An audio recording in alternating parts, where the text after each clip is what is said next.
Technology की war, China ने America के खिलाफ घेरा तंग कर दिया।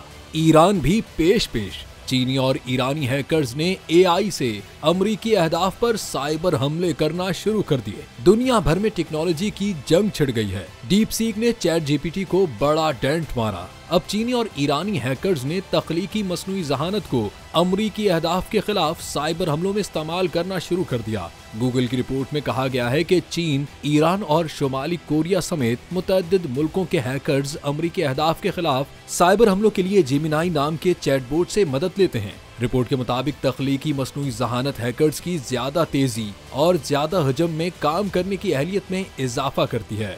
गूगल थ्रेट इंटेलिजेंस ग्रुप का कहना है कि टेक्नोलॉजी में जिद्दत के साथ खतरात के इम्कानात बढ़ रहे हैं।